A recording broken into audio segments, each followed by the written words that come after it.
Get out.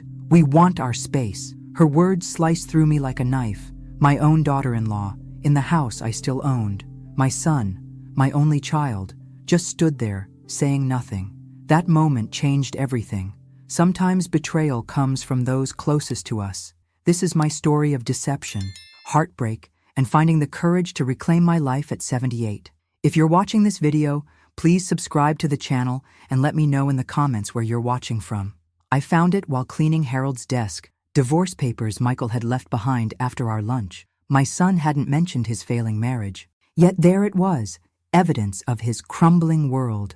I stared at my reflection in the antique mirror Harold had given me on our 40th anniversary, noting how the past year had etched deeper lines around my eyes. "Mom, sorry I'm late," Michael said, rushing through the front door of my Victorian home in Westbrook. At 52, his hairline had receded like Harold's, but his eyes still had that boyish sparkle. Work was insane today. "It's fine, dear. Lunch is still warm." I hugged him, hiding what I knew. If he wanted to tell me, he would. Over chicken pot pie, his favorite since childhood, Michael finally broke. "Mom, Vanessa and I have been seeing each other for a few months now." I nearly choked on my water. "Catherine's daughter? Vanessa Taylor? I know it seems sudden after the divorce, but we reconnected at that charity event last year." His eyes lit up in a way I hadn't seen since his college days. "She's changed, Mom." I remembered Vanessa as a child, beautiful but entitled, always demanding attention. Catherine had always made excuses for her daughter's behavior. Now in her late 40s, Vanessa had been through 2 marriages already. "I'm happy if you're happy," I lied, because that's what mothers do. 3 months later, they were engaged. 6 months after that, I found myself hosting their engagement dinner in my dining room, watching Vanessa parade around my home, eyeing my antiques like items on an auction block. "This chandelier must be worth a fortune," she commented, staring up at the crystal fixture Harold had installed himself. "It's not about the value," I replied. "It's about the memories." After dinner, Michael pulled me aside. "Mom, I need to tell you something. We've been looking at apartments, but with the economy and my investments tanking," he couldn't meet my eyes. "What is it, Michael?" "We're struggling financially.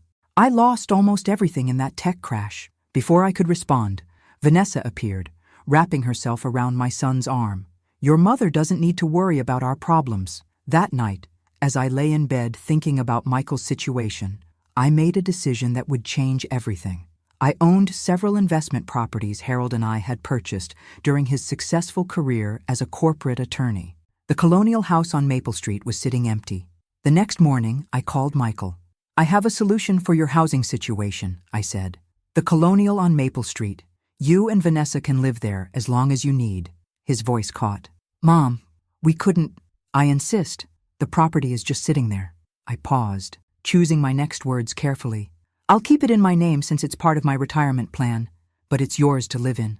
When we met at the property later that day, I handed Michael the keys. Vanessa walked through the house, her perfectly manicured finger tracing the original woodwork. "It's old-fashioned," she said with a thin smile, "but we can work with it." Michael embraced me tightly.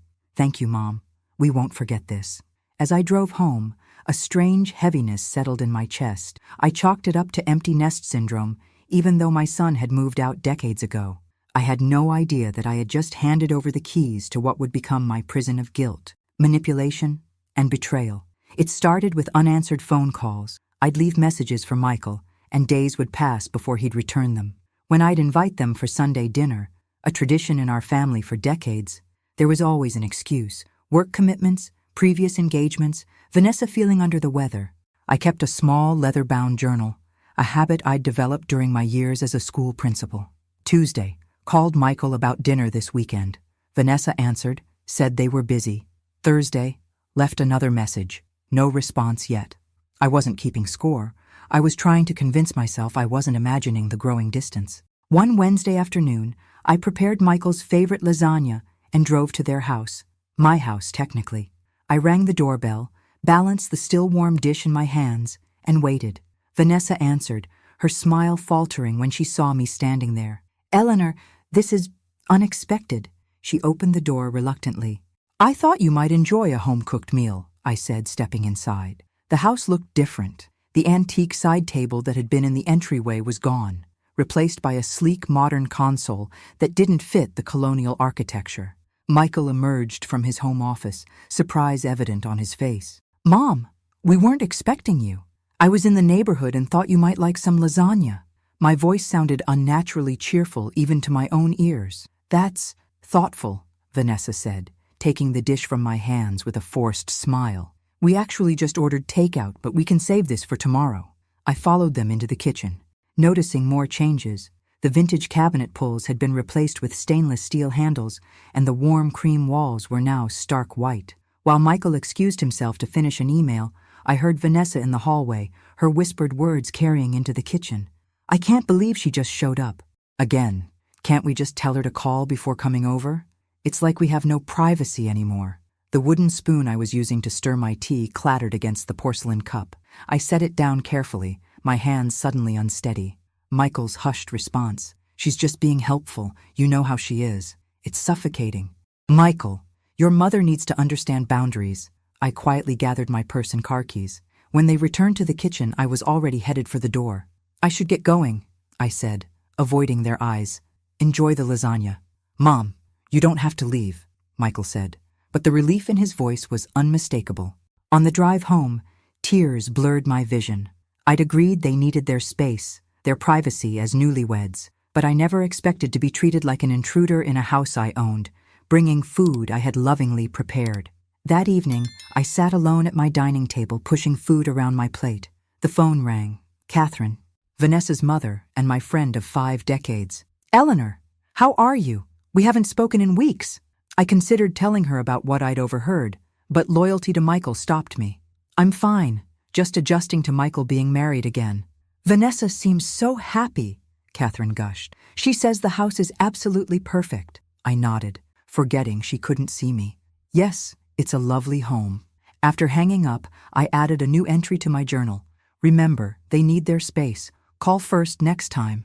But the words felt like a surrender to something I couldn't quite name yet. Spring turned to summer, and with it, my relationship with Michael continued to wither like unwatered flowers. Our weekly phone calls became monthly. His visits, once reliable as clockwork, became rare events to be celebrated. When we did get together, I noticed a disturbing pattern. Vanessa dominated every conversation, often cutting me off mid-sentence. "So, I've been volunteering at the literacy center downtown," I began during one of our rare meals together. "Speaking of downtown," Vanessa interrupted, "Michael and I saw the most amazing modern art exhibition last weekend. You probably wouldn't have enjoyed it, Eleanor. Very avant-garde." Michael nodded, avoiding my eyes. The son who once asked for my opinion on everything from his college essays to his career choices now seemed unable to form independent thoughts in his wife's presence. November brought Thanksgiving, and I spent days preparing. I polished the silver that had been in Harold's family for generations, set the table with my best china, and cooked all of Michael's favorites. They arrived an hour late. Vanessa swept in wearing a designer outfit that seemed excessive for a family dinner, her eyes scanning my home critically. "This place is exactly the same," she said, running a finger along the mahogany sideboard. "Don't you ever think about updating, Eleanor? All these antiques make it feel like a museum." I forced a smile. I find comfort in familiar things. During dinner, Vanessa dominated the conversation with stories about their social circle, people I'd never met and events I hadn't been invited to. As I served pumpkin pie, Harold's recipe, Vanessa set down her fork and fixed me with a direct stare. "Frankly, Eleanor, a house this size for a person of your age, it seems dangerous and wasteful." The room fell silent.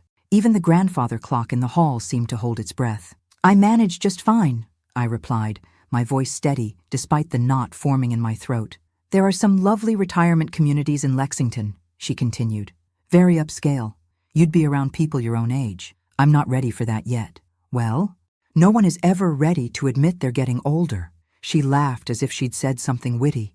"But really, what are you going to do with all these antiques and heirlooms?" "I've always planned to pass them down to Michael," I said, looking at my son, who suddenly became very interested in his pie. Vanessa waved her hand dismissively. "We don't need to clutter our space with old things. They probably aren't worth much anyway." Michael cleared his throat, but said nothing to defend the family treasures he once admired, or the mother who had preserved them for him. After they left, I noticed my grandmother's diamond brooch was missing from the display cabinet in the living room. It had been there that morning when I dusted. I searched everywhere, telling myself I must have misplaced it, refusing to consider the alternative. That night I wrote in my journal, "Missing diamond brooch, also missing the son who would have once helped me search for it." My 79th birthday dawned bright and clear. I made coffee and checked my phone, expecting at least a message from Michael. Nothing. By noon, I'd received calls from several friends, including Patricia, my former colleague, but silence from my only child. He's probably planning something special, I told myself, remembering how Michael had always made a fuss over my birthdays. Even after Harold died, my son had maintained our family traditions, bringing cake and insisting we celebrate. By evening, still nothing. Determination overtook disappointment. I baked my own birthday cake, lemon with buttercream frosting, just as Harold used to make for me, and dressed in my favorite blue dress. I wasn't going to let Michael's forgetfulness ruin my day. I drove to their house, my house, with the cake on the passenger seat. As I turned onto Maple Street, I noticed several cars parked outside. Lights blazed from every window, and I could hear music playing. Confused, I approached the front door and rang the bell. The sound of laughter abruptly stopped. Footsteps approached, and Michael opened the door, his expression changing from festive to horrified in an instant. "Mom, what are you doing here?" I stood frozen, the cake suddenly heavy in my hands. Behind him, I could see a dining room table set for a dinner party, champagne glasses glinting under the chandelier. "It's my birthday," I said, the words sounding small and pathetic. Vanessa appeared beside him, glass in hand. "Eleanor, what a surprise!" Her voice was artificially bright. "Oh dear, is it your birthday? We had no idea." Through the doorway, I spotted Catherine among the guests, her expression a mixture of embarrassment and pity. Our eyes met briefly before she looked away. "We're celebrating Michael's promotion," Vanessa continued. "If only you'd called first, we could have included you in our plans." Michael at least had the decency to look ashamed. "Mom, I'm so sorry. With everything happening at work, I completely forgot." I handed him the cake, forcing my lips into a smile that felt like it might crack my face. "It's nothing. Enjoy your celebration. Congratulations on the promotion." "Won't you come in?" Michael asked, though his tone suggested he hoped I'd decline. No, I don't want to intrude on your party. I just thought—" My voice trailed off. What had I thought? That my son would remember the day of my birth? That I mattered enough to merit a phone call? "Another time, then," Vanessa said, already closing the door. "Happy birthday, Eleanor." I drove home carefully, tears blurring the road ahead. At a stoplight, I caught my reflection in the rearview mirror, an old woman alone on her birthday. Harold would have been devastated to see me like this, my strong, principled husband who had always taught Michael about respect and family. At home, I sat in darkness, no candles to blow out, no wishes to make. My phone dinged with a text message from Michael. "So sorry about tonight, Mom. Let's have dinner next week to celebrate your birthday. Love you." I didn't respond. Instead, I opened my journal and wrote, "Today I turned 79. Today I also realized that in my son's new life, there is no room for his mother." The tears finally came then. Not quiet and dignified, but wrenching sobs that left me gasping. I cried for the little boy who once made me birthday cards with crayon hearts, for the young man who drove 4 hours from college just to surprise me on my birthday, and for the middle-aged stranger who had forgotten me entirely. 2 months crawled by. Following Vanessa's protocol, I called ahead to schedule a visit, clutching the health insurance documents Michael had requested. Each ring of the phone tightened the knot in my stomach. "Eleanor," Vanessa answered, her voice cool and professional. "Yes, tomorrow at 2 would be fine."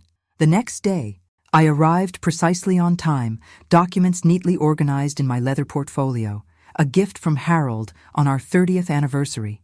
The Colonial's driveway was cluttered with construction trucks, and a dumpster sat on what had once been my carefully tended front lawn. I navigated around a pile of debris to reach the front door, which stood ajar. Inside, the once elegant entryway was in shambles. Plastic sheets hung from doorways, and the air was thick with plaster dust. "Hello?" I called out, stepping carefully over power cords. Michael emerged from the living room, his dress shirt incongruous amid the chaos. "Mom, thanks for bringing those papers." "What's happening here?" I asked, trying to keep the alarm from my voice. Just some renovations, he said vaguely. Vanessa's in the back. Come on through. I followed him through the house, my heart sinking with each new discovery. The original hardwood floors were being covered with modern tile. The crown molding Harold and I had painstakingly restored was gone, but it was the bay window that stopped me in my tracks. Workers were removing the stained glass panels, vibrant blues and ambers that had cast jewel-toned light across the room for over a century. Michael, what are they doing with the stained glass? My voice came out as a whisper. Before he could answer, Vanessa appeared, wearing a hard hat like a fashion accessory.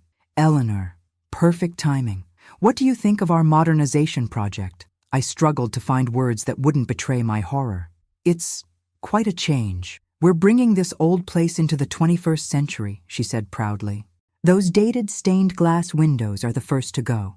But those windows are what made Harold and I fall in love with this house, I said, watching as a worker carelessly placed one of the priceless panels against a wall. They're irreplaceable architectural elements. The house is listed in the historic register because of features like that. Vanessa's smile hardened. You said we could live here as we wanted. I said you could live here, I corrected, finding my voice. Not destroy irreparable historic features. Is there a problem? A man in a suit approached, clipboard in hand. No problem, Vanessa said quickly. My mother-in-law is just surprised by the changes. Actually, I said, straightening my shoulders, I'm wondering if you've obtained the proper permits for altering a historically protected property. The contractor looked confused.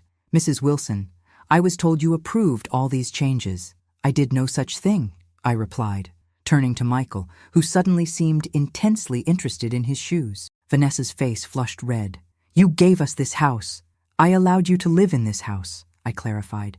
The deed remains in my name, which means legally you need my approval for structural changes. That's it, Vanessa exploded, her carefully cultivated poise vanishing. We always knew there were strings attached. This is exactly why we never invite you over. Get out. We want our space. The contractor backed away, clearly uncomfortable. Michael finally looked up, not at Vanessa, but at me. I think it's better if you go, Mom, he said quietly. We'll talk later. I handed him the insurance documents and walked out, my legs trembling with each step.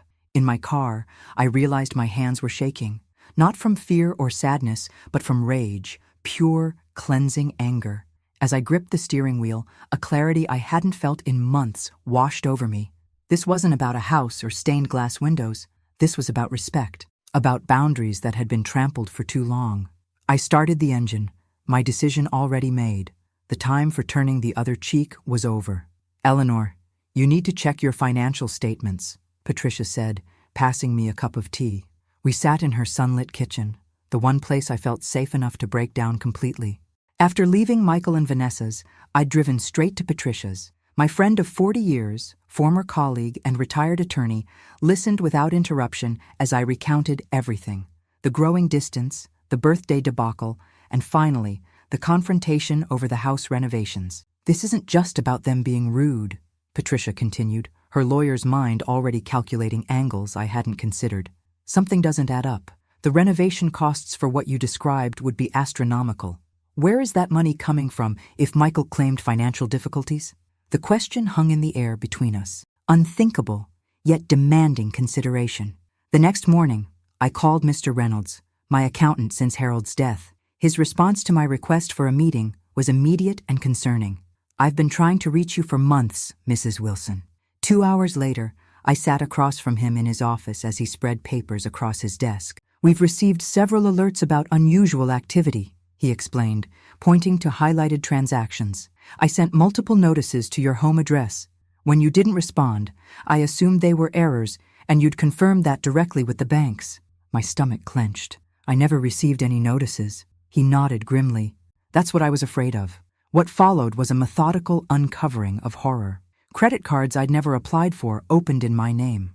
Small withdrawals, $200 here, $500 there, from various accounts over 18 months, totaling more than $65,000.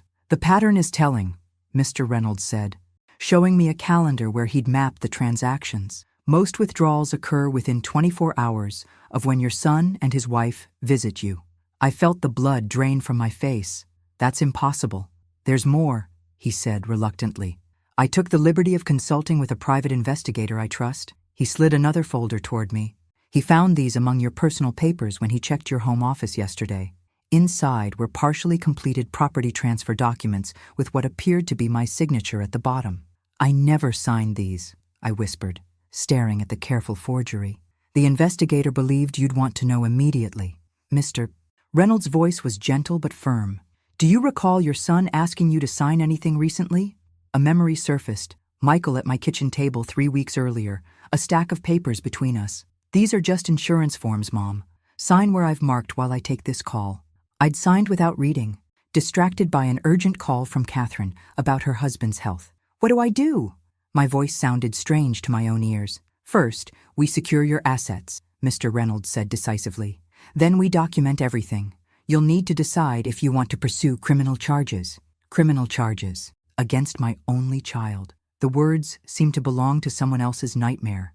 As Mr. Reynolds outlined security measures, a thought surfaced through my shock. Harold would be heartbroken, but not surprised. He'd always worried about Michael's lack of financial discipline, his tendency to be influenced by stronger personalities. One more thing, Mr. Reynolds added, closing the folders. The investigator noticed your mail appears to have been tampered with. I suggest we redirect all your financial communications to a P.O. box immediately. On the drive home, I passed the Colonial on Maple Street. My property, my investment, my mistake. The construction trucks were still there, dismantling history piece by piece, just as Michael and Vanessa had been dismantling me. That night, I didn't write in my journal. Instead, I opened my safe and removed Harold's pocket watch, the one possession he'd asked me to keep close. Inside the case was his favorite quote, inscribed in his careful handwriting, "Courage is not the absence of fear, but the triumph over it." For the first time in months, I slept without tears. The market is surprisingly strong right now, Richard, my real estate broker, explained as we sat in his office. Properties in historical districts are particularly desirable. 3 days had passed since my meeting with Mr. Reynolds. 3 days of careful planning, of quiet rage, of rediscovering my backbone, the one I'd worn proudly during 30 years as a school principal, but had somehow misplaced in widowhood. I want a discreet sale, I explained. Private listings only, serious buyers. Richard nodded, making notes. And the current occupants? My lawyer will handle the notification requirements. Mr. Goldstein had been clear. As the legal owner with no formal rental agreement in place, I needed to notify the occupants of my intent to sell, but I wasn't obligated to offer them first refusal or detailed timelines. May I ask what prompted this decision? Richard's eyes were kind behind his glasses. We'd known each other since he sold Harold and me our Victorian home decades ago. Let's just say I'm simplifying my investment portfolio, I replied, the half-truth bitter on my tongue. That afternoon, I made 2 more appointments. One with the bank to secure new accounts that only I could access, and another with an art teacher. If I was rebuilding my life at 79, I might as well explore the watercolor painting I'd always wanted to try. The formal notification letter to Michael and Vanessa went out the next day, certified mail with signature required, exactly as Mr. Goldstein had advised. The language was straightforward. This letter serves as official notification that the property at 247 Maple Street may be listed for sale. Further information will be provided as it becomes available. I imagined Vanessa's face when she opened that envelope. The thought brought me no joy, only a grim satisfaction that I was finally taking action. Meanwhile, the financial specialist hired by Mr. Reynolds documented each unauthorized transaction, building a case that could be presented to authorities if needed. The evidence was overwhelming. My identity had been used to open 3 credit cards. My accounts had been systematically drained in small increments. My mail had been intercepted to hide the evidence. All roads led to Michael and Vanessa. That Friday, I attended my first watercolor class at the community center. Surrounded by fellow seniors, I dipped a brush into azure blue and made my first tentative stroke across the paper. The color bloomed and spread, unpredictable and beautiful. "That's it," encouraged the instructor, a gentle woman with silver hair. "Don't try to control it completely.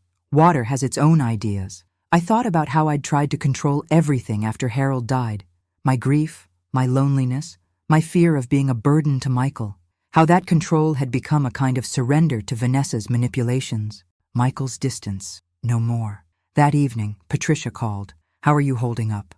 "I'm painting," I said, surprising both of us with a small laugh. "Terribly, but I'm painting." "Eleanor Wilson, artist. I like it." Her tone shifted. "Any response to the letter?" "Not yet." "Brace yourself," she warned. "People like Vanessa don't give up easily." Patricia was right. The next morning, my phone rang. Catherine's number. "Eleanor?" Her voice was strained. "Vanessa just called me, very upset. She said you're selling their house without warning." "That can't be right." "It's my house, Catherine," I replied calmly. "And they received formal notification yesterday." "But they've made it their home. They've invested so much in renovations." "Unauthorized renovations to a property they don't own." Silence stretched between us, decades of friendship suddenly thin as tissue paper.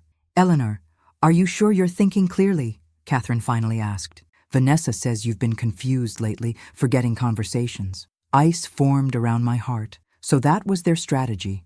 Paint the widow as senile, incompetent to manage her affairs. "I've never been more clear-headed," I replied.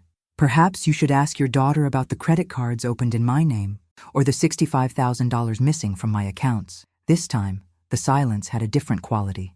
"I need to go," Catherine said finally. I'll call you later." I hung up and stared at my half-finished watercolor, blue bleeding into purple, creating something entirely new at the edges. The first post appeared on a family support forum. "Worried about elderly mother-in-law being manipulated by unscrupulous advisors. How can we protect her assets from people taking advantage of her confusion?" Catherine forwarded it to me with a simple message. "Is this what I think it is?" It was Vanessa's opening salvo, carefully worded to avoid defamation, yet specific enough that anyone who knew us would recognize the situation from her distorted perspective. More posts followed on various platforms. In Vanessa's narrative, I was a confused elderly woman being coerced by financial vultures into selling property out from under my loving family. Michael was portrayed as the devoted son trying to protect his vulnerable mother while respecting her independence. The comments were predictably sympathetic to Vanessa's version. "You might need to consider guardianship proceedings and document her confusion for the courts." I showed the posts to Mr. Goldstein, who merely raised an eyebrow. "Predictable and inadvisable," he commented. "She's creating a digital paper trail of her intentions." On Thursday evening, my doorbell rang unexpectedly. Catherine stood on my porch, looking uncomfortable. "May I come in? I think we need to talk." I led her to the living room, where we'd shared countless cups of tea over 5 decades of friendship. Today, I offered nothing. "Vanessa and Michael had a meeting with Dr. Sutton yesterday," she began, without preamble. "The geriatric specialist?" She nodded, unable to meet my eyes. "They're exploring options for evaluating your capacity to manage your financial affairs." Though I'd suspected as much from the online posts, hearing it confirmed sent a chill through me. "I see," I said, surprised by how steady my voice remained. "And what do you think about that, Catherine?" She looked up then, her expression troubled. "I don't know what to think anymore. Vanessa says you've been acting erratically, forgetting conversations, making accusations, but you seem perfectly fine to me right now." "Perhaps because I am fine," I replied. "Perhaps because the only thing that's changed is that I've stopped allowing them to take advantage of me." I offered Catherine the folder Mr. Reynolds had prepared, a timeline of the financial fraud with supporting documentation. She hesitated before taking it. "I can't believe Vanessa would do something like this," she whispered, though her tone lacked conviction. Neither could I, at first. I watched her flip through bank statements, credit reports, the forged property transfer documents. But the evidence is quite clear. Catherine's hands trembled slightly as she closed the folder. "There must be some explanation." "I'm sure Michael and Vanessa will have several," I said. "The question is whether you'll believe them or your own eyes." After she left, I stood at the window watching her drive away. Our friendship hung in the balance now. Catherine had always made excuses for Vanessa's behavior, from childhood tantrums to adult manipulations. Would evidence finally open her eyes? The next day, Richard called with news that a potential buyer wanted to view the property. "They're only in town for the weekend. Is there any way to arrange a showing?" According to Mr. Goldstein, I was required to give Michael and Vanessa reasonable notice for showings. I called immediately. Michael answered, his voice tight. A showing? Mom, we're in the middle of renovations. The renovations you didn't have permission to undertake, I reminded him. The buyers are only available tomorrow at 11. This is ridiculous. We can't just leave on your schedule. Vanessa has a brunch planned. The notification will be delivered formally this afternoon, I said, keeping my voice even. I do hope you'll make the property presentable. That night, I received a text from Catherine. We need to talk again. Tomorrow after your house showing? So she'd heard about it already. The lines of communication between mother and daughter remained open, despite what she'd seen in my documentation. I replied with a simple yes, and tried to quiet the voice in my head that whispered I was about to lose my oldest friend, along with my only child. They've offered 15% above asking, Richard said, his voice crackling through my phone's speaker. With one condition, occupancy within 60 days. 2 months had passed since the first showing. 3 serious buyers had toured the property, each time with Michael and Vanessa making the experience as uncomfortable as possible, pointing out structural problems that didn't exist, mentioning neighborhood crime that never happened, leaving personal items strewn about to create an impression of permanent occupancy. Despite their efforts, the Colonial's elegant bones and historic pedigree had attracted a retired couple from Chicago, art collectors who saw past the half-finished modern renovations to the home's true potential. It's an excellent offer in this market, Richard continued. Shall I accept? I glanced at the calendar on my kitchen wall. 60 days would mean Michael and Vanessa would need to vacate by mid-August. Summer heat, moving trucks, the indignity of being forced out. I imagined Vanessa's fury, Michael's resentment. Accept it, I said decisively. Have Mr. Goldstein prepare the formal notice for the current occupants. As I hung up, my house phone rang. The specialist investigators had installed with a new, unlisted number. Mrs. Wilson? This is Rose Martinez. I used to work as your husband's assistant at the firm. The name triggered an immediate memory. A competent young woman who had organized Harold's chaotic office with military precision. Of course, Rose. How are you? I'm fine, but I'm calling about you. I saw some concerning posts online that seemed to reference your situation. Her voice dropped. I recognized your daughter-in-law's name. Vanessa Taylor, right? Yes, I confirmed, curious where this was leading. Mrs. Wilson, I don't know if you remember, but before I worked for Mr. Wilson, I was at Brighton Bank. I recognized Ms. Taylor because, well, there was an incident. My hands tightened around the phone as Rose explained.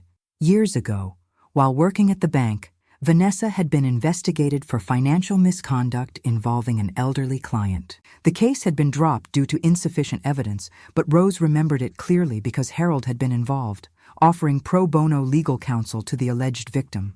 After I came to work for your husband, I realized he kept a file on Miss Taylor. He never mentioned why, but he updated it periodically. A file? I echoed, mind racing. Do you know what happened to it after he died? That's why I'm calling. When I saw those posts, I checked my personal records. I kept copies of certain sensitive files when the firm closed after Mr. Wilson's death. Standard procedure for legal assistance. I have the Taylor file. Within hours, a courier delivered a sealed envelope to my door. Inside was Harold's distinctive handwriting on manila folders, organized with his typical thoroughness. Taylor V. Potential financial elder abuse, monitor. Harold had compiled a detailed history of Vanessa's employment at 3 different financial institutions, each stint ending under murky circumstances. Though never charged, she had been the subject of internal investigations at each workplace, always involving elderly clients with substantial assets. Most chilling was Harold's personal note, dated 2 months before his death. Catherine's friendship with Eleanor complicates matters. However, should VT ever become involved with the Wilson family finances, this file should be immediately provided to authorities. My hands shook as I read his warning from beyond the grave. Harold had seen what I hadn't: the pattern, the risk, the predatory nature behind Vanessa's carefully cultivated charm. He'd tried to protect me even after he was gone. I immediately called Mr. Goldstein to incorporate this new information into our strategy. His response was measured but optimistic. This establishes a pattern of behavior that strengthens our position considerably. That evening, as I worked on my latest watercolor, a sunset over the ocean that my instructor had praised, my phone lit up with a text from Catherine. Need to talk. It's important. Can I come over tomorrow? There's something you should know. I stared at those words for a long time, wondering what Catherine had discovered, what she now believed, whether our 50-year friendship could survive the truth about her daughter. "Come at 2, I finally replied, setting down my brush and watching as the sun in my painting bled into the water, creating a horizon both beautiful and uncertain. I arranged 4 folders on the coffee table, each labeled in my neat principal's handwriting: financial fraud, property documentation, Harold's file, and sale contract. They formed a squared testimony to betrayal and resolution. The story of the past 2 years laid bare in documented evidence. The doorbell rang precisely at 3. I opened it to find not only Catherine, as expected, but Michael and Vanessa as well. "They were at my house when you texted," Catherine explained, looking uncomfortable. I thought it might be better to address everything together. The tension was palpable as I led them to the living room. Catherine's expression was troubled. Michael looked pale, and Vanessa wore the tight smile I'd come to recognize as her battle face. "Mom, what's going on?" Michael asked as they sat across from me. "Catherine says you have something to discuss with all of us." "Actually," I replied calmly, "I believe Catherine had something to discuss with me first." Catherine straightened her shoulders. "Yes, I've been doing some investigating since our last conversation." She glanced at Vanessa, whose smile had vanished. "I found some inconsistencies in what I've been told." "Mother, we already discussed this," Vanessa interrupted. "Eleanor is confused about many things lately. That's why we're concerned." I remained silent, watching the dynamic between mother and daughter. Something had shifted. Catherine no longer nodded along with Vanessa's assertions. "I spoke with Diane Miller yesterday," Catherine continued, addressing me directly. "You remember my cousin who works at First National? She helped me understand some banking procedures that didn't make sense in your documents." Vanessa stood abruptly. "This is ridiculous. We came here because Catherine said you wanted to discuss the house situation reasonably, not to be ambushed with more false accusations." I finally spoke, my voice steady. "Please sit down, Vanessa. No one has accused you of anything yet." The "yet" hung in the air between us. Michael shifted uncomfortably. "Mom, be reasonable," he pleaded. "We've invested thousands in renovating the Colonial. You can't just sell it out from under us." "Invested thousands you claimed not to have when I offered you the house," I observed. "Curious, isn't it?" I opened the first folder and placed a bank statement before them. "This shows withdrawals from my accounts totaling $65,000 over 18 months, withdrawals that coincide precisely with your visits to my home." Michael blanched. That's not possible." "The second folder contains a property transfer document with my forged signature," I continued, opening it. "A document you asked me to sign, Michael, claiming it was for insurance purposes." "I never," he began, then stopped, looking at Vanessa. I opened the third folder, removing Harold's file. "And this is perhaps the most interesting. My late husband kept detailed records of Vanessa's history of financial misconduct at 3 different banks, all involving elderly clients." Vanessa lunged for the file, but Catherine caught her arm. "Stop it. Just stop, Vanessa. You're believing this senile old woman over your own daughter?" Vanessa hissed. "What I believe," Catherine replied evenly, "is the evidence I've seen with my own eyes, the pattern I've ignored for too long." The room fell silent as Catherine turned to me, tears in her eyes. After our last conversation, I contacted Vanessa's former employers. They couldn't tell me much, confidentiality agreements, but their silence was telling. Then I found records of payments from our family account to 3 different people over the years. Settlements, Eleanor. My husband and I paid to keep Vanessa's indiscretions quiet. Vanessa's face contorted with rage. "You had no right to dig through Dad's financial records." "I had every right," Catherine replied. "They're my records, too." I opened the final folder and placed the sale contract on the table. "The Colonial has been sold. The new owners take possession in 60 days. "You can't do that," Vanessa shrieked. "We'll fight this in court. We'll have you declared incompetent." "With what evidence?" I asked quietly. "The testimonial of a woman with a documented history of financial elder abuse? Or perhaps my confused son, who can't explain how renovations were funded, or why his signature appears on credit card applications in my name?" Michael stared at the documents spread before him, the color draining from his face. "I didn't know," he whispered, looking up at me with the eyes of the little boy I once knew. "Mom, I swear, I didn't know about the accounts." For the first time, I saw doubt flicker across Vanessa's perfect facade. Perhaps not all of it, I acknowledged. But you knew enough. Michael, you chose to look away rather than stand up for your mother. You chose comfort over integrity. The grandfather clock in the hallway chimed 4 times, marking the hour and the end of deception. In the silence that followed, I saw my son clearly for the first time in years, not the idealized image I'd clung to, but the flawed man who had failed both of us. What happens now? Catherine finally asked. Now, I said, gathering the folders. We each make our choices. The legal document before me was straightforward. In exchange for my agreement not to pursue criminal charges, Vanessa would relinquish any claim to my property and assets, acknowledge the unauthorized use of my identity, and agree to no further contact. It's a generous offer, Mr. Goldstein observed. More generous than I would advise, frankly. I'm not interested in seeing my son's wife in prison, I replied. I just want this chapter closed. 3 weeks had passed since the confrontation in my living room. 3 weeks of careful negotiations through attorneys, of long conversations with Catherine as we rebuilt our friendship on honesty rather than loyalty, of silence from Michael. The day after our confrontation, he had moved out of the Colonial into a small apartment downtown. His divorce filing made the local papers, a minor scandal in our social circle, but nothing compared to what would have happened had I pressed charges. I signed my name to the agreement, watching as Mr. Goldstein's assistant notarized it. The action was anticlimactic after months of drama, yet I felt an unexpected lightness as I set down the pen. It's done, Mr. Goldstein confirmed. Ms. Taylor's attorney has her signature already. This resolves all outstanding issues between you, except, of course, the most significant one, my relationship with my son. That evening, Catherine came for dinner, our first attempt at normalcy after the upheaval. Vanessa's moving to Arizona next week, she said, helping me clear the dishes afterward. My sister is letting her stay while she figures things out. How are you handling it? I asked, genuinely concerned for my friend. Catherine sighed, leaning against the counter. Some days are harder than others.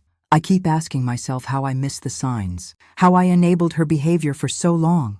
We see what we want to see in our children, I replied, thinking of Michael. Have you heard from him? I shook my head. Not since he moved out. He will, Catherine assured me, when he's ready to face what happened. The next morning, I attended a meeting of the financial literacy group Patricia had encouraged me to join. Seniors who had experienced financial exploitation sharing their stories and resources. The facilitator, a retired banker named Thomas, had invited me to speak about my experience. Standing before the group of 15 elderly men and women, some still visibly shaken by their ordeals, I felt a surge of purpose. My name is Eleanor, I began, and until recently, I believed that being kind meant being passive, that loving my family meant accepting whatever treatment I received. Nodding heads encouraged me to continue. My late husband once told me that integrity is not just about honesty, but about wholeness, being fully yourself without compromising your values. It took me 79 years and a devastating betrayal to understand what he meant. For the next hour, I shared my story, not just the fraud and manipulation, but the emotional journey from confusion to clarity, from hurt to action. When I finished, the room was silent for a moment before an elderly man spoke up. How did you find the courage to confront your own son? The question pierced me. I realized that by allowing his behavior to continue, I wasn't helping him. True love means holding people accountable, not enabling their worst instincts. As the meeting dispersed, several members lingered to share their stories with me privately. I exchanged phone numbers, promised to return next week, felt the first threads of a new community forming around shared experience and recovery. That afternoon, my doorbell rang unexpectedly. Michael stood on the porch, his face gaunt, eyes red-rimmed. "Mom," he said simply, his voice breaking on that single syllable. I stepped back to let him in, noticing how he had aged in just 3 weeks, his shoulders hunched, new lines around his mouth. In the living room, he perched on the edge of the sofa, hands clasped between his knees like a schoolboy called to the principal's office. "I don't even know where to begin," he said finally. "To say I'm sorry seems inadequate." "It is," I agreed, not unkindly, "but it's a start.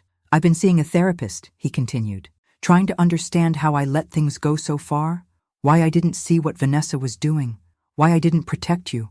And what have you learned?" He looked up, meeting my eyes fully for the first time. That I've spent my life looking for someone to take care of me the way you did. That I mistook control for love. That I was so afraid of disappointing you that I couldn't face any failure, even when the alternative was betraying everything you taught me. His honesty was unexpected, disarming. I forgive you, Michael, I said quietly. But forgiveness doesn't erase consequences. He nodded, a tear slipping down his cheek. You're slipping. I know. I don't expect things to go back to how they were. I couldn't let another day pass without telling you how sorry I am, how ashamed. As he rose to leave, I remained seated, watching my only child walk toward the door. Michael, I called. He turned, hope flickering across his face. We need time. It wasn't everything he wanted. It wasn't everything I wanted either. But it was honest, and for now, that would have to be enough. The garden bloomed with late summer roses, their fragrance mingling with freshly cut grass, and the lemon tarts Patricia had brought for the fundraiser. Canvas awnings provided shade for the 80 guests scattered across my backyard, each wearing a name tag and carrying a program for the first annual Secure Seniors benefit. 3 years had transformed the small support group I'd joined into a recognized regional organization that provided education, resources, and advocacy for elderly victims of financial exploitation. Today's event would fund our newest initiative, a peer counseling program for seniors rebuilding their lives after abuse. Eleanor, the press is here, Catherine called, waving me toward the garden gate where a local reporter waited with a photographer. At 82, I moved more slowly than before, but my mind remained sharp, my purpose clear. The reporter was young, earnest, taking notes as I explained our organization's mission and the prevalence of elder financial abuse. What would you say to seniors who are afraid to speak up about exploitation by family members? She asked. I would tell them that true family honors your boundaries, not exploits them, I replied, and that it's never too late to reclaim your dignity. As the interview concluded, I scanned the crowd, nodding at familiar faces. Thomas from the original support group, now our treasurer, Patricia, who had helped draft legislation strengthening penalties for elder fraud, Mr. Reynolds, whose accounting firm now offered free consultations to seniors, and Catherine, who had channeled her guilt over Vanessa into tireless work for our cause. I didn't immediately notice the man who slipped in through the side gate, hesitating at the edge of the gathering. It was Patricia who spotted him first, touching my arm and nodding in his direction. Michael stood alone, thinner than I remembered, his hair now completely gray. In his hands was something small and rectangular, a book bound in familiar brown leather. I didn't know if I should come, he said as I approached. Your invitation said it was open to the public, but I'm glad you're here, I said, meaning it. The past 3 years had been a slow, deliberate rebuilding. Monthly lunches had progressed to weekly phone calls. Michael had continued therapy, confronting the patterns that had made him vulnerable to Vanessa's manipulation. I had learned to love him with clearer eyes, without the fog of guilt and obligation that had clouded our relationship for so long. I found this, he said, holding out the leather-bound book. Among Vanessa's things in a box, she never retrieved after the divorce. I recognized it immediately. Harold's journal, the one that had gone missing after his death. She took it, Michael explained, his voice tight with old anger. When we were going through Dad's office after the funeral, she was afraid it might contain information about her. My fingers trembled slightly as I accepted the journal, feeling Harold's presence in the worn leather cover, the precise gold initials embossed in the corner. There's something else, Michael continued, reaching into his jacket pocket. He withdrew an envelope, yellowed with age. Inside the journal, letters, from Dad to both of us. They were supposed to be read after his death. Letters that Vanessa had stolen, fearing what they might reveal. Words from Harold that had been silenced for 15 years. I haven't read yours, Michael assured me. But mine, his voice broke slightly. He knew, Mom. Somehow he knew I would struggle after he was gone. He warned me to value integrity over comfort, to remember that true wealth isn't measured in possessions. A lesson Michael had learned the hardest way possible. Around us, the fundraiser continued. Strangers and friends united by common purpose, the organization that had grown from my personal pain, now helping dozens of seniors reclaim their lives. Would you like some lemonade? I asked, nodding toward the refreshment table. Patricia brought those lemon squares you always liked. It was a small invitation, insignificant compared to the breach that had separated us. Yet as Michael nodded and fell into step beside me, It felt like the closing of a circle. We joined a table where Catherine sat with Thomas and his wife. Introductions were made, conversation flowed. Michael listened intently as Thomas described our latest initiative, offering suggestions from his experience as a project manager. "You should come to our next planning meeting," Catherine suggested. "We could use someone with your organizational skills." Michael glanced at me, questioning. "It's a good idea," I agreed, "if you're interested." As afternoon faded toward evening and guests began to depart, I found myself alone on the patio with Harold's journal in my lap. The letter Michael had given me remained unopened beside it. The garden was quiet now, just the distant sounds of cleanup crews and Patricia directing volunteers. I opened the envelope carefully, unfolding pages in Harold's distinctive handwriting. "My dearest Eleanor," it began, "if you're reading this, I am gone, but my love for you remains. My greatest wish is that you and Michael will honor what truly matters, not the houses or investments we've accumulated, but the integrity with which you live." Tears blurred the words, but I continued reading Harold's final guidance, his hopes for us, his faith in my strength. In the final paragraph, he wrote, "Remember that it's never too late to begin again, to stand firmly in your truth, to create a life that reflects your values rather than others' expectations." I closed the letter as the setting sun cast long shadows across the garden. Harold had been right, as he so often was. It wasn't too late, not at 79 when I'd finally stood up for myself, not at 82 as I helped others do the same. "Mom?" Michael appeared at the patio door. "Need any help with these last tables?" "That would be nice," I said, tucking the letter into the journal and rising to stand beside my son. As we worked together in companionable silence, I thought about the long journey that had brought us here, the betrayal and pain, yes, but also the clarity and purpose that had emerged from it.